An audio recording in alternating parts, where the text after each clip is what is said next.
शिवानी और आप देख रहे हैं बीजापुर एक्सप्रेस। चलते हैं खबरों की ओर।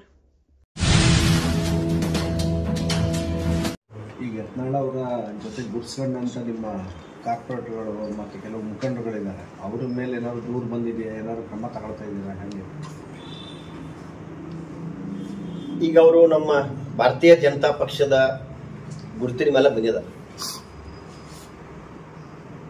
ಇವತ್ತು ಆ ಚುನಾವಣೆಯಲ್ಲಿ ಬಸವನಗುಡಿ ಯತ್ನಾಳರ ಒಂದು ಸಹಾಯವನ್ನು ತಗೊಂಡಾರ. ಆದ್ರೆ ಉಚ್ಚಾಟನೆ ಆದ ತಕ್ಷಣ ಅವರೆಲ್ಲರೂ ಪಕ್ಷ ಜೊತೆನ ಅದಾರ. ಇನ್ನು ಅವ್ರ ಶಾಸಕರಿರೋದ್ರಿಂದ ಅವ್ರ ಜೊತೆ ಅವರು ತಮ್ಮ ಕೆಲಸ ಕಾರ್ಯಗಳಿಗೆ ಅವ್ರ ಸಂಪಂತ ಇಟ್ಕೊಂಡಿರ್ಬೋದು. ಬರುವ ದಿನಮಾನದಲ್ಲಿ ಅವರು ಭಾರತೀಯ ಜನತಾ ಪಕ್ಷ ಜೊತೆ ಇರ್ತಾರೆ ಅಂತಕ್ಕಂಥ ನಂಬಿಕೆ ನಮ್ಗೆ.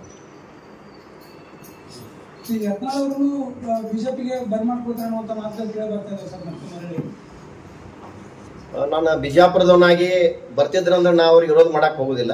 ನಾವು ಭಾರತೀಯ ಜನತಾ ಜಿಲ್ಲಾ ಅಧ್ಯಕ್ಷ.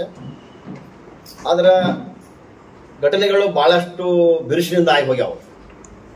ಉಚ್ಚಾಟನೆ ಮಾಡುವ ಕೂಡ ಬಹಳಷ್ಟು ಸಮಯ ಕೊಟ್ಟು ಉಚ್ಚಾಟನೆ ಮಾಡಿದ್ದಾರೆ. ತೆಗೆದುಕೊಳ್ಬಹುದು, ಆದ್ರೆ ಸದ್ಯದ ಪರಿಸ್ಥಿತಿಯಲ್ಲಿ ಅಷ್ಟು ಸರಳಾಗಿ ಈ ದೌಡ ಆಗ್ತಕ್ಕಂಥ ಕೆಲಸ ಅಲ್ಲ. ಅದಕ್ಕೆ ಸಮಯ ತಗೊಂಡು ಆಗ್ತೈತೋ ಇಲ್ಲೋ ಅನ್ನೋದು ನನಗೂ ಹೇಳಕ್ಕಾಗೋದಿಲ್ಲ. ಯಾಕಂದ್ರೆ ಜಿಲ್ಲಾ ಅಧ್ಯಕ್ಷ, ಅದು ಹೈಕಮಾಂಡ್ ಇರೋದ್ರಿಂದ ಅದು ನನಗೆ ಹೆಚ್ಚು ವಿಷಯ ನನಗೆ ಬರಲ್ಲ.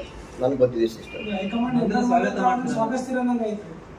ಭಾರತೀಯ ಜನತಾ ಪಕ್ಷ ಹೈಕಮಾಂಡ್ ನಿರ್ಣಯಕ್ಕೆ ನಾವು ತಲೆ ಬಾಗ್ಲೇಬೇಕು. ಆದ್ರೆ ಅಷ್ಟು ಸರಳ ಆಗ್ತಕ್ಕಂಥ ಕೆಲಸ ಅಲ್ಲ ಅಂತಕ್ಕಂಥದ್ದು ಕೂಡ ನನಗೆ ಅನಿಸ್ತಾ ಇದೆ.